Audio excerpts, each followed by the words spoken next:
Welcome to the Convergent Impact Leadership Podcast. I'm Eric Savickas, a leadership coach, retired Army officer, and someone who cares deeply about building people-centered leadership in the fire service.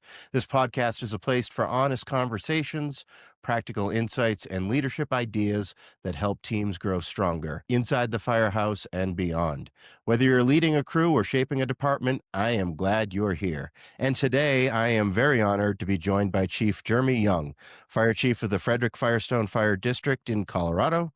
Chief Young brings over 3 decades of emergency service experience, beginning his career in the Kansas City area in 1992 before stepping into his current role in 2017.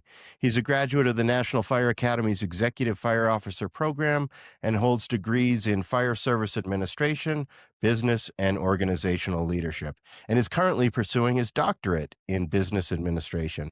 Chief Young serves as the Vice President of the Colorado State Fire Chiefs Association and holds state and national leadership roles through the International Association of Fire Chiefs.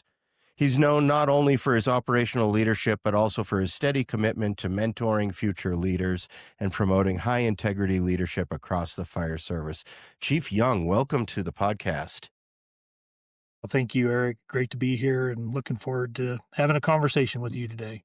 Yeah, you are the first one starting off our 2026 season, I guess we're calling it, 2025 in the books, and now back again. So I am glad to have you breaking the ice here for the new year. So let's start how we typically do, hearing about your story and what led you to the fire service back in 1992. Back in Kansas City area, and then what drew you in, what kept you grounded after all these years, and just how you got to where you are now. Yeah. Really interesting story. So kind of grew up in a small farming community, a little over 2,000 people, and was heavily involved with Boy Scouts, working through all of that and being, I was class president of my class, which it wasn't a huge senior class. It was 58 people. So as I mean, it's this very, very small community. But when I was 17, I was involved in a car accident and was transported to the hospital. At that time, they were volunteer EMTs. Just kind of my heart to serve. Kind of, I'm in the back of the ambulance and I actually remember having a conversation and I'm like, you guys have a pretty cool job. Like, this is pretty neat. And like, how do I even get into this? And they're like, we're taking you to the hospital right now. Like, so, really don't have time to have that conversation. And actually, I can't even remember the individual's name. He came back in the room at the hospital and actually talked to me and kind of let me, and I was only 17 years old at that time. And so for the next 6 months, I really started looking into ways of actually getting into that. And actually, as soon as I could, I started volunteering, and went straight into school, worked a full-time job, graveyard shift, and then I did school during the day, volunteered during any of my off time. And within a year, I had my firefighter, my EMT, and then went ahead and volunteered, then actually started working in the Kansas City metro area as an EMT for, at that time, it was MAST and Gold Cross Ambulance, which was, if anybody's listening to that, they'll know what that is. They're gone long now, and then kind of just cut my teeth on that, and then basically went into the fire service full time as well, working through that direction. But I think the main way that I think it was really came in from the way I was raised and the cultural values of just serving other people. And that was a purpose that I really felt, filled me up. And being able to do that through fire and EMS, did that as well. Went on and got my paramedic license by 1995. I was a paramedic. So that opened up a lot more doors for me as well. But as going through the ranks and kind of staying in that, I think, battalion chief, when I became division chief and really moved to the admin role, that's where I really started understanding that I had to have a mindset shift in my leadership and understand that I'm not running a company anymore. I'm not running a battalion. I'm actually serving, instead of serving the customers that we're responding to, I'm actually serving the people in the organization more. And by serving them and taking care of them, and that affected how they served the customer out in the field. And by having that mind shift, since that really helped me really reframe that. And I've used that over the years as anybody who's coming into an admin role from shift to, and don't get me wrong, I still miss the shift work. It's been 20, so almost 20, yeah, 21 years now, and I'd miss it. Being on, being in admin's totally different, but I definitely had to shift my mindset to, yeah, I'm still serving the customer. I'm just doing it through a different conduit in that direction. So, and that's what's really kept me grounded is really just the service above else.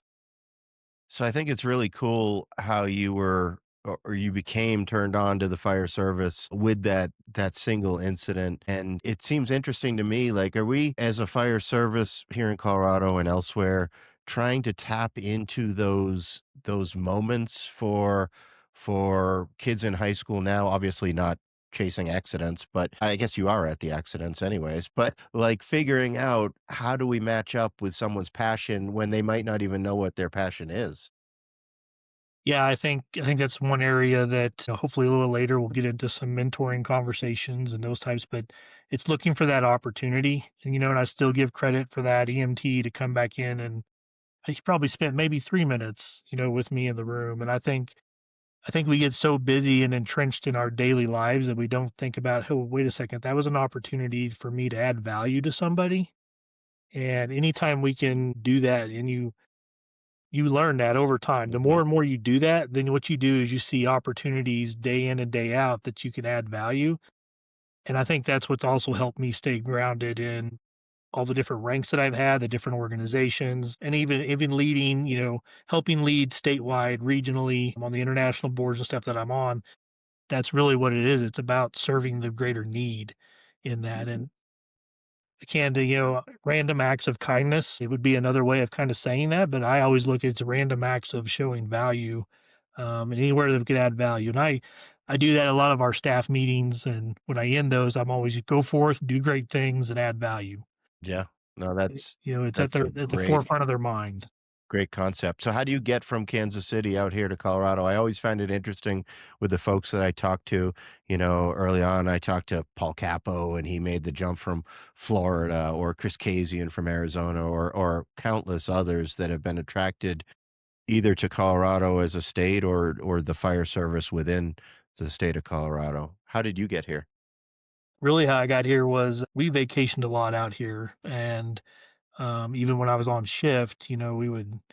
I think one year we were out here 5 times in one year vacationing, and so my wife and I's heart was really here, and even my kids, we just loved Colorado, and I actually came out here when I was 18 by myself because I just wanted to see the mountains. I've never seen the mountains. My family was pretty poor, farming community, so we just want I wanted to see what the mountains were about, and I fell in love with them there. But then you go back and life starts to happen, and you're like, "Whoa, what's going on here?" And so once we were able to start vacationing, we were definitely this was the only place we always came. And in my previous job, I was the deputy chief, and it was just kind of I was kind of outgrowing the department. The department was kind of stagnant, and it was just because of no growth. And we were call volume was pretty neutral. Everything was pretty neutral, and it wasn't fitting for me, and I really wasn't happy. And so the wife and I, actually, the wife told me it wasn't more the wife and I had a conversation, but like you need to do something different. You need to. You're not happy, and things aren't going well anyway. So applied for a few jobs out here and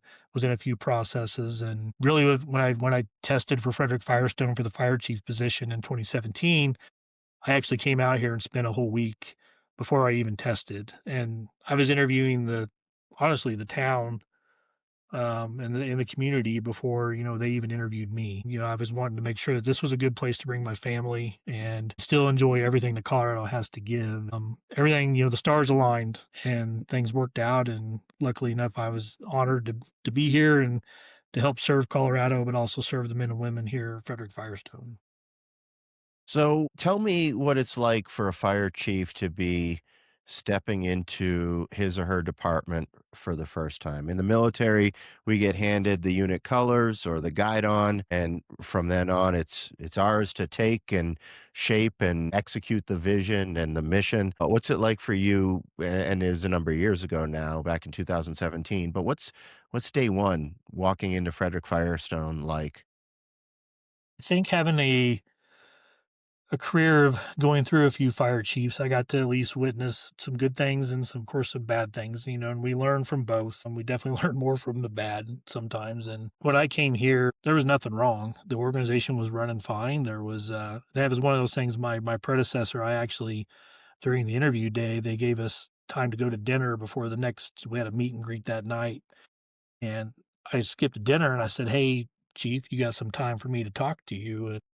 So I actually it's like, "Why are you leaving?" Like, I don't understand, the community, the organization, things are all in and it was just his time, he was as I always say, us leaders always have a shelf life, and, it was just his time, but it was nothing negative whatsoever about the organization or the community, and so, I think I came in and I really my first day of, my expectation meeting with my command staff was more, you guys are doing a great job, and I'm only going to identify certain things, whether it be safety or something I feel like is very detrimental to the organization or to our individuals, our members. I'm going to bring that up immediately, but for probably the first 6 months, you're just going to see me taking a lot of notes, and I'm going to do a lot of one-on-ones. And that's really what I did. I really waded through everything and really got to know not only the people, know the community, but then also just I asked a lot of questions. And I think setting that groundwork up from the very beginning and letting them know that's what I'm going to do, kind of just there, you can see their shoulders kind of drop. And, you know, they're not going to come in, you're not going to see a bunch of knife hand, and you're not going to, these types of things are going to happen. And it was more like, and then what it did is it gave me time to formulate my plan, my vision, but then it also, at the whole same time, I was gaining organizational capacity Yeah. for them to truly understand. Is there a balance point that you have to find as the new chief to take time, absorb, listen, learn, understand what's going on before instituting your own personal vision and any changes that are necessary? Between that and maybe going too far and waiting too long, where people are like, "Hey, chief, we're give us something here. We're ready. We're ready to run." Yeah, no, I absolutely agree with that. And I think also it depends on what that chief is handed as well. I mean, there's sometimes organizations are in major flux and they're bringing in new leadership for a reason. Fortunately, this time, it really wasn't no flux whatsoever. It was more just it was a change in leadership and this is the direction we need to go. But you're exactly right, Eric. I think you have to find that balance point of now it's time to act. And I would say probably around month 5 is when I really started slowly doing that. Probably a lot of the members didn't even recognize that it was happening, but then it was, I knew in my heart and mind that there was enough organizational capacity, and then you have people that have the purpose, they have passion, they just needed the vision, and so then you start giving them the vision of this is the direction we need to go and move in that direction, and, once you have that board support and then you have your member support, then it's really about building. The biggest thing I had here was building a good, productive culture, a high performing culture. As you know, and everybody that's listening in or watching, it takes a long time to do culture and it takes a lot of work. And, we want the instant gratification, and that doesn't happen. And you got to have a lot of tenacity, you got to have a lot of discernment in order to really dig in and create a culture that's going to be honestly creating a legacy and a lasting impression not only on the community but on the members that you're here to serve. And that's really how I look at it. I'm here to serve them, they're not here to serve me in any way. Yeah, and you gotta have a bit of a thicker skin too. I remember, like, in organizations that I've led, you go in there, you're very passionate about it, you're trying your hardest every day, waking up, trying to do good work, and then you take that first, like, survey or that first sensing session to get some feedback, and you feel like you hear we're not there yet and we're still struggling, and you're like, wow, this is really like a smack in the face that I've been trying my hardest. And I don't know if you get those moments of feedback where you're like, wow, this is tough, right? Leadership is hard.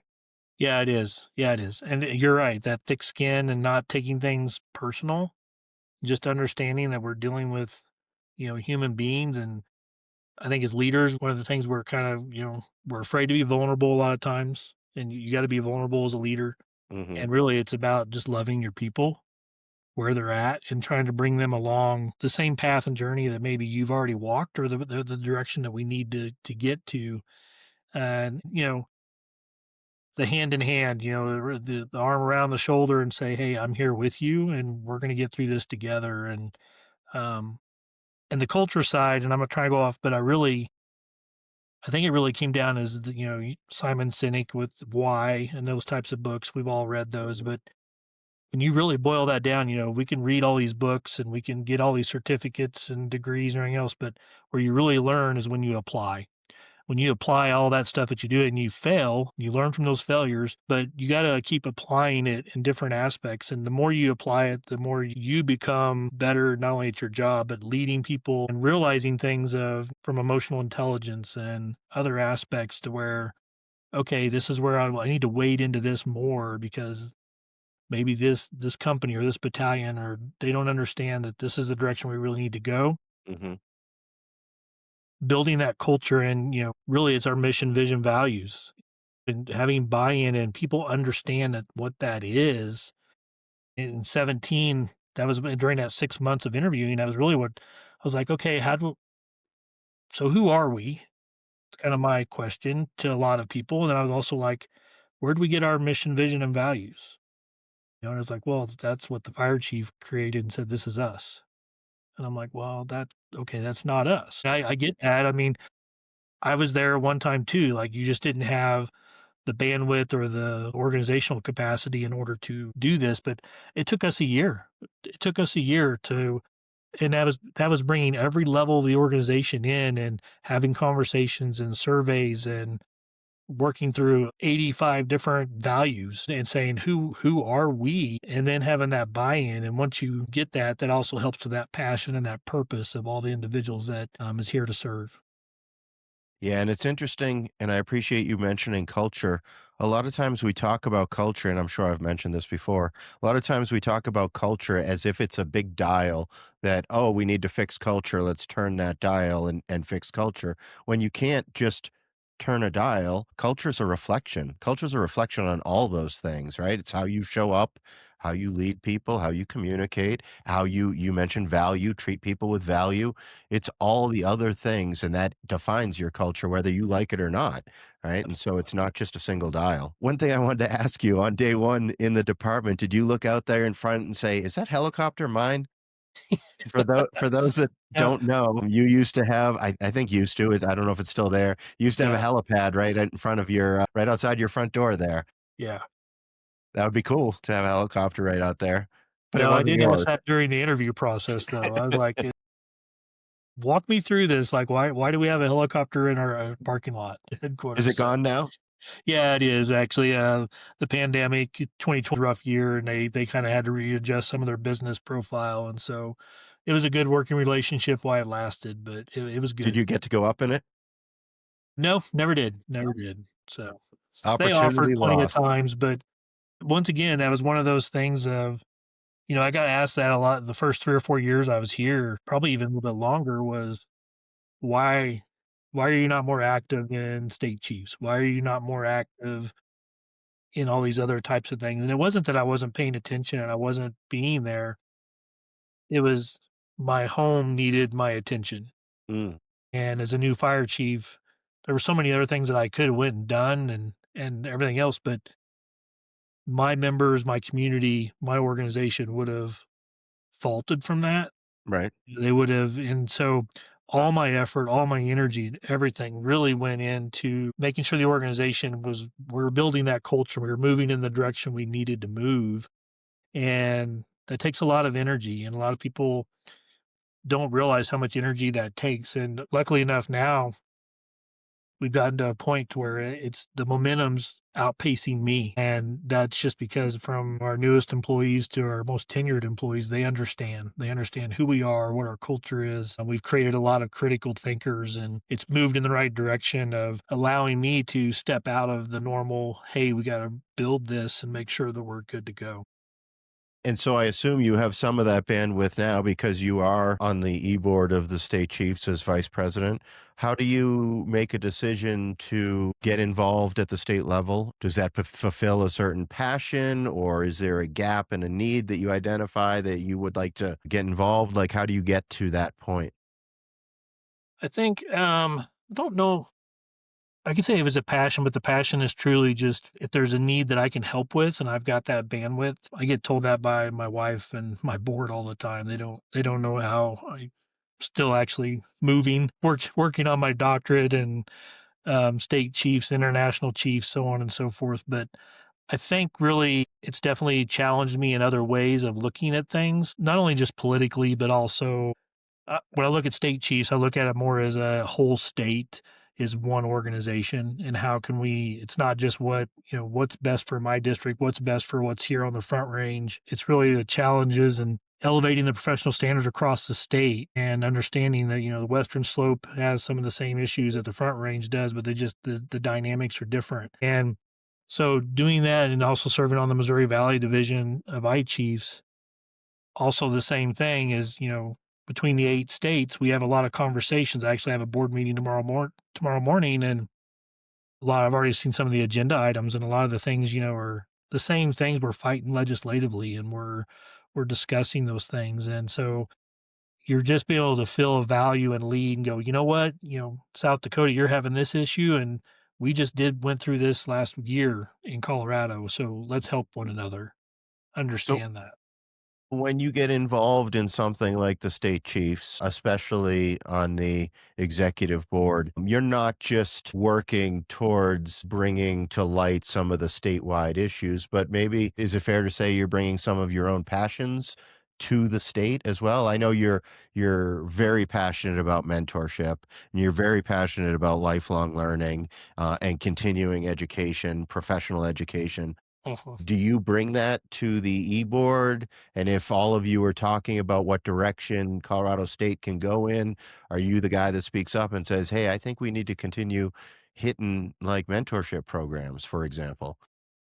No, yeah, absolutely. And I think that once again, I'll go back to, you know, organizational capacity. It's no different in any board or thing that you serve on, or any type of association is those certain people. I was president of Weld County Fire Chief Association for a little over 4 years, and the same thing. There was things that I felt like year one we needed to be working on, but it's a slow process to make sure that you're not coming in so hard that you actually push people away.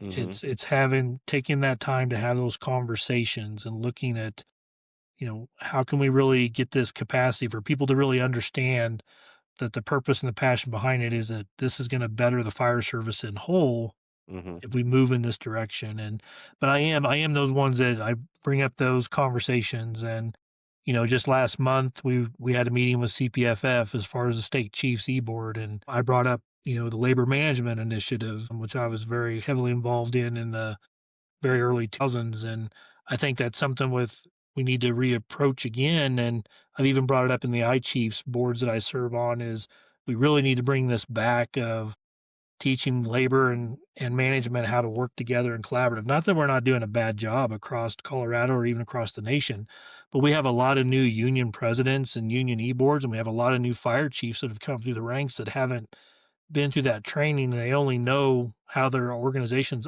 only operated. And there's so many other ways to do that. That's one thing I love having my staff members bring ideas and from other agencies or anything else. Actually, I'm working with a fire chief from the Kansas City metro area right now of doing a battalion chief exchange program. Mm, And we're working on, their battalion chiefs coming out here, spending time with us, and we're spending our battalion chiefs over there to them, and just having that exposure and saying, what are you doing differently that actually could be really effective here in our organization, but maybe even the state, yeah. and no different than what they're doing. And so I think it's just looking at things outside the norm. We get so caught up in, like I said earlier, the day to day, that we don't think about, how are we doing it on the East Coast versus doing the West Coast or doing it here in the mountain states. what are some things that we can really look at? And so I think ideal percolation is great. I love bringing that to there. And I also think on the state chief side is me, I really don't look at solving single district problems to recognize, systematic problems that we're having here, but how does it affect completely Colorado's diverse communities and the services that, La Junta is offering versus Grand Junction or, Fort Collins. And so there's so many, or even Wiggins way out. Well, I'm always asking these fire chiefs and stuff as well when I have that conversation. I'm like, what do we really, what is your needs and how does the state chiefs, how can we really help with that? And looking at that as a much more broad stroke than, I guess, not becoming siloed, if that makes Yeah. any sense. No, it's cool. And I think that mention of that exchange program is so cool. I was talking to a couple of folks in different departments here in Colorado about something very similar, asking like, legitimately, do we ever do anything like this? I think it would be so cool, insurance and all that aside, risk, if we could have like a portal, like NCAA portal that people Yeah. could like put in for, I'm looking for a department that has a robust tech rescue program, or I'm looking for a department that's just got call volume or something. And people can kind of just, in an internship or exchange, follow their passions and get a little taste of that stuff. Yeah, and it can be done. I mean, what we worked it through our legal, we worked up a whole agreement, and it's actually it says officer exchange program, There you and go. it's actually in a friend of mine's back in the Kansas City metro area. It's in his legal's hands now, and see what they come back with. But once it's done, I think this springtime or summer, we're going to definitely put it in play. Awesome. So this month in some of my materials, I'm talking about courage in leadership. Not the courage necessarily to go through and make entry into a burning structure, which obviously is important, but the everyday courage in showing up and speaking up and being true to the values, your values, the department values, having the difficult conversations. What does courageous leadership look like for you? Good question. I think it's probably leadership practice is, I mean, it's more in the quiet time and the uncomfortable. I think it's when you're sitting across the individual who's struggling maybe with, performance or something at home that's creeping in to their work life or vice versa. Sometimes, Mhm. it could be work life creeping into home. But I think it's being able to be quiet in the uncomfortable, but then also just be that sounding board of being that individual. It actually just shows out holding hand and maybe shows a little bit of love to have that conversation, but with honesty and genuine care. And I don't mean genuine, a lot of leaders say they care, but their actions don't really support that sometimes. And so I think, not dancing around the issue that when you're having that courageous leadership moment and not hiding behind the rank, but saying, here's what I'm seeing and I'm concerned about you. And how can we work together? Mhm. This isn't you against me or me against you. This is us doing this together. And I'm here, like I said earlier, of like, hand in hand, arm around the shoulder and go, hey, we're going to get through this together. And I think also courage, you got to admit that you don't have all the answers all the time. I think a lot of officers, I do that in my mentoring sessions, is I explain to that of, I don't expect any of you to have all the answers, but I do expect you to know where to go to get answers. And I think that's courage right there. And um, yeah, What I think, go ahead. No, I was gonna say, what if I put you on the spot here and asked you about maybe there was a decision you made at some point. Can you think of an example of something that was unpopular and maybe you went home that night and you were like talking to your wife, man, I don't know, this is rough. It's not gonna go well, but you stood on principle, you stood on your values, you stood up for what is right. And even though maybe every fiber within you was saying, maybe it's just easier to go this other direction. You did it. Was there anything that comes to mind with that? Yeah, I think there's been multiple.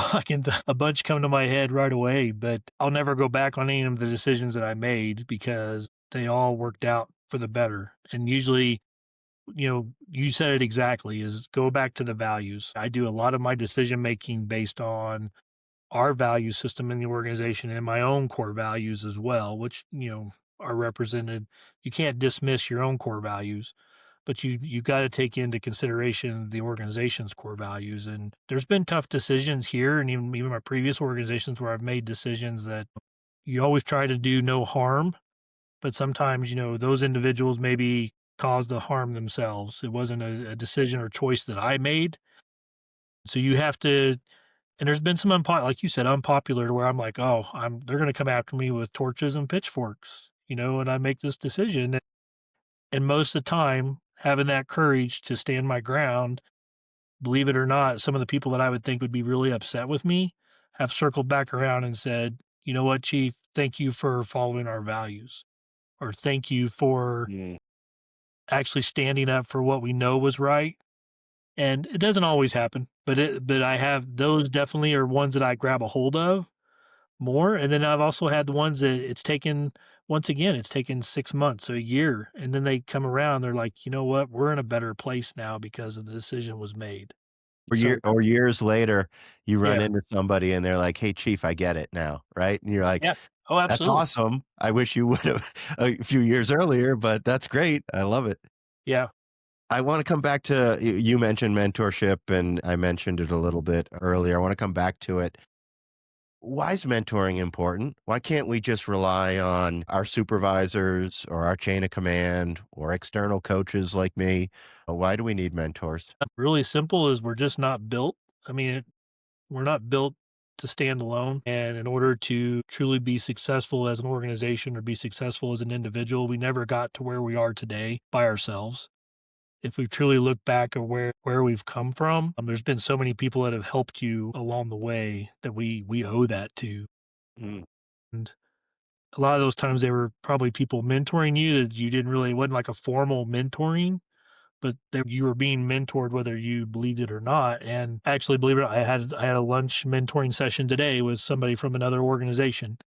And we were talking a little bit about this, and we talked about culture, and he was struggling as well, like, how do I even start this in that direction? And I said, "Well, it's the difference between formalized," but I talked also about that opportunity. I think, it's about the opportunity that waiting in when you see someone where you could add value, and then it opens that door, and there's a little bit of trust built, and then when that trust is built, you got to protect that as a leader. You got to protect that trust with everything that you have. And the more you do that, then the more that becomes open and that door becomes wide open. And then you're creating that relationship. You're creating that collaboration in that direction. And but I think I wish I would have had mentors. And I said this many a times in my officer development program.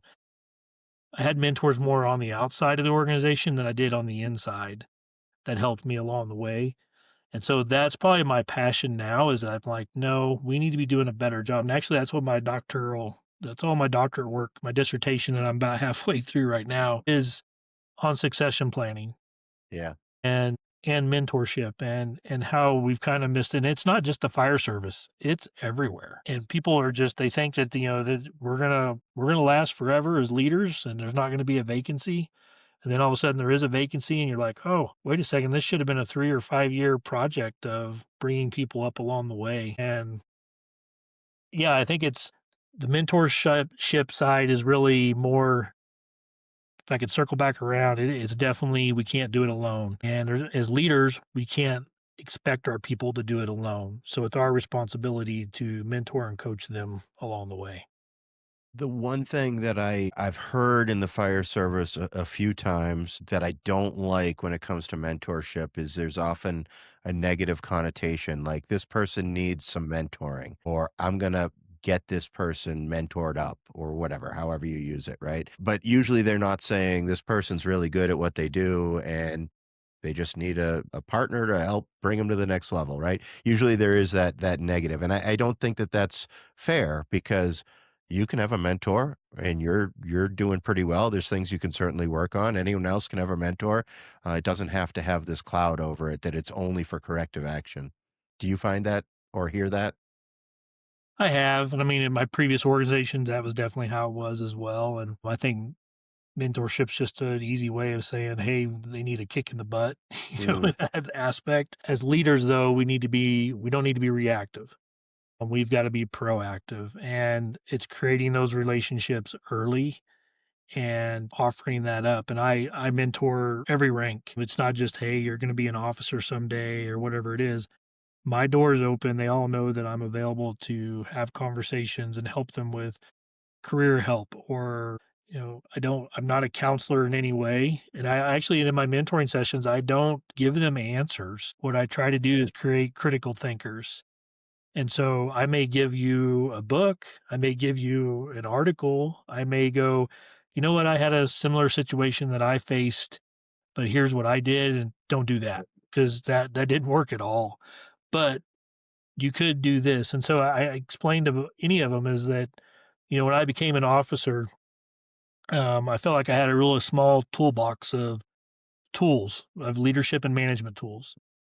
And there was a lot of failure along the way, which I'm thankful for because it made me who I am today. And any officer, new officer now, or any fire chief, any leader, they're going to make mistakes. They're going to have failures along the way, even now. But the more that I can provide a bigger toolbox for those individuals that are going to be maybe in my position in, 10, 15 years, the better off not only is the organization going to be, but the community is going to be in better shape. The individual is going to be more prepared. All reality, the fire service in general across the whole United States is going to be better. That's truly my goal, is that you're turning out better leaders. You're turning out, and I'm not even going to say leaders. I'm just going to say people. Really, you're just trying to help people be there when they need it, mentor, coach them, and they can just learn from literally us, our leaders' mistakes, and being vulnerable. And then in that uncomfortable space, as you said, having that courage. Within your own department and your mentorship program, is it more formalized where folks are each assigned a mentor and they meet regularly on whatever battle rhythm you have decided is appropriate? Or do you encourage your folks to seek out whoever it is that they may be comfortable with? It could be somebody in a different department, it could be somebody in a different position, it could even be somebody in a different career, as long as they're having really good conversations that help them grow and develop. I think it's evolved in our organization. It really started with us having more of a formal mentoring session with our officer development program. And that's definitely still even more formalized. Like, they've got to meet with me for up to 6 months. We cover a couple of books. And we have a lot of tough conversations. I throw a ton of scenarios at them. I always tell them, we pre-plan for buildings, commercial, residential, everything else. But I said, as leaders and as officers, we need to be pre-planning in our head what's going to happen when we have that tough conversation. When your firefighter comes to you in the morning and says, "Hey, I just got served divorce papers. How are you going to handle that?" Or you have two crew members that are both excellent at their job, but they just cannot get along on your company. How do you handle that situation? And those are those conversations we talk through, some of the mentoring, especially at the officer level, the big new officer level. But in our organization, what I've kind of seen happen is, even after the formal's done, they're like, "Can we keep this going?" And I'm like, "We can, but I'm also going to recommend that you go see, this chief, or go talk to this captain, because I think some of the areas that you're bringing up in our mentoring sessions, they could really give you some value." And what I've found probably in the last literally 24 to 30 months is it's starting to happen naturally, all at all different levels and ranks. And I see even more on our Outlook calendars and everything else. I see, a mentoring session happening here, mentor session happening there. And then I have people reaching out to me and go, "Hey, chief, can I get an hour of your time? I really want to run some stuff by you." And I'm like, "Yeah, I put a lot of time in. I'm usually in the office not too long after 5 in the morning, and it's usually 12-hour days." And the reason that happens is because, and I've had to explain this to my wife as well, is um, I need to be able to get my work done, but I also need to create time and opportunity to be there for the people. And so it's allowed me to have time in my calendar to do that. And I would say, outside of an officer development program, when we have our formal program going on, I'm probably mentoring close to 20 hours a month. And right now we're not in a formal program, and I'm averaging probably around 10 hours a month of still mentoring, not only internally, but externally in one way or another. And it got to be so much that actually it was about 6, maybe 8 months ago, my board asked me, he's like, "Can you please just start reporting to us how much mentoring you're doing per month?" And And so I like what you just said though about how it's starting to organically happen and people are scheduling things and you're seeing them on the calendar and they're seeking stuff out because you're getting exponentially greater benefit because you got the buy-in there already, right? Whereas if you sign somebody up and say, "Hey, let's have a conversation," you may resonate or you may be ships passing in the night. yeah, it's Um, proactive versus that reactive. One last mentoring question for you. Does a fire chief of a department need a mentor? Absolutely, absolutely. I like it. And I think sometimes fire chiefs or just leaders in general feel like, it needs to be a mentor needs to be that one individual that has the same rank or whatever that is, and that is not true in whatsoever. I've had ministers that have been my mentors. I've had good friends. I've had police chiefs. I actually have a couple police chiefs that we communicate very frequently and mentor one another. And so don't always stay in your lane when you're trying to find a mentor. Always tease and say, we need an accountability partner because that's another thing that it can be. But you're bouncing those things off of one another and helping one another. I have town managers as well through my career Mhm. that I've been their mentor and they've mentored me. And I think it ebbs and flows in the seasons of what we're going through in our leadership journey on what is there. I would go out and say any fire chief, any chief officer at all that feels like they don't need a mentor, they're doing themselves a disservice and they're doing their members a disservice and their community. Yeah. I love it. I love it. All right, Chief, as we start to wind down here, a couple of thoughts for reflection here. We're in 2026 now. I don't know if you're a New Year's resolution type of guy, but let's say you are. Do you have a leadership related resolution for 2026? I think finished my doctorate. The best degree is a done degree. Yeah, that is true. I think it's pretty straightforward. I just want to be more effective at helping emerging leaders translate what they know about their own leadership styles. And I think more importantly, I think the big topic that I've really worked on the last 18 months is really, which helps me directly, but it also is to get people to understand the emotional intelligence side into the practical action when things get complicated of how important that emotional intelligence is and how you relate, communicate, and having the courage, as you said earlier, just having that courage to be that person there when that individual is struggling. And I would say that's probably my biggest leadership thing this year is to still be driving on that. I don't know if you was at Fire Leadership Challenge or not this year during the lead series, they write a word of who you think you are or whatever it is. And it was really interesting because I think we had 8 of our members there at leadership this year or 25. And I wrote architect and they're all looking at me like, what are you like? You're a fire chief. Like, what are you building? Or what are you designing? And I'm like, I'm trying to connect and build conduits of leadership and continuity throughout the fire service in general, but even outside the fire service, but from state, regionally, my own organization, so on and so forth. And the more we can share this information, the more we can have these tough conversations, the more we can be vulnerable and understand that we're all just human beings and we're all trying to do our best. And when you can come at it from that angle, and there's so much growth that can happen at your level and at their level if it's allowed to happen. I like it. One more question for you, Chief, and this one's top of mind. I literally just asked this exact same question to somebody else on a coaching call right before this. Army officers can be mentors and coaches as well, and so that I know that was a shameless pitch, but No, no, no. if you look back on last year, 2025, and you think about times you were the best version of yourself as a leader and you thought and felt things were going well and the folks in the department were resonating and everyone was rowing in the same direction. What are some things that you can do to create more of that this year in 2026? I think connection, connection matters. Helping someone understand how their daily task, even at the firefighter level, impacts the entire community or impacts the entire organization. I also think, my staff laughs at me all the time because I use the word balance.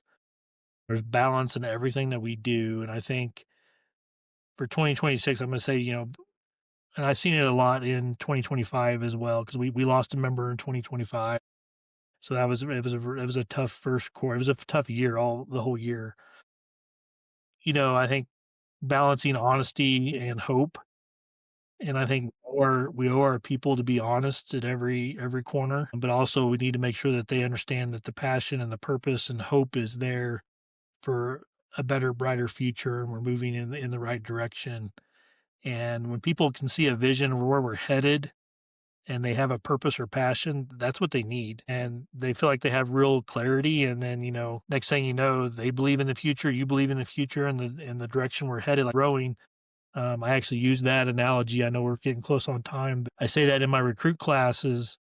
The organization's a one big ship, and we have people telling you to row more on the right, row more on the left. The main thing is we can all row, and you can actually take a break, but you need to let your leaders know is like, hey, I need to take a break. I'm not rowing 100%. But I said, once you take that oar up out of the water and you start beating the boat up, or you start beating the people around you up with the oar, or you just throw your oar in the water and give up, then I said that's when the difficult conversation, that crucial conversation is going to happen, because we're all rowing in the same direction. But it takes us leaders to truly give them that vision and give them the purpose and passion for them to understand every day to keep them in line with that. And then that's where we really end up. And that's, to me, that's where impactful, authentic leadership really occurs, is really the connection that you make with people. And you got to take that very, very serious. It's Yeah. very, very important. I love it. And just on a humorous note, when you were saying that about rowing, I remember there was one organization I was part of in the Army. On the wall it said "row well and live." So I don't know if that's the I've exact message we want people Well, to I've take actually away. even got an oar on my, because I've said it so many times for almost 9 years now, and there's an oar on my office wall, and it says, "Where's your oar at today?" Yeah, nice. Well, Chief, thank you so much for taking the time to share your insights with us here today. The leadership you're providing, not only for Frederick-Firestone, but through the state chiefs and the other endeavors that you're part of, are clearly making a difference. It's obvious that you lead with conviction and care. And I certainly, for one, appreciate the example that you're setting for others in the fire service. So thank you for that. Thanks for everyone here being part of today's conversation. If something here resonated, please pass it along to someone else that could benefit from these conversations and lessons. If you haven't already, subscribe to the Convergent Impact Leadership Podcast and leave a review. And check out convergentimpact.com for more leadership resources like webinars, blog posts, and team tools designed to specifically help leaders increase their game and be better at what they do. Till next time, lead well, take care of your people, and keep setting the example.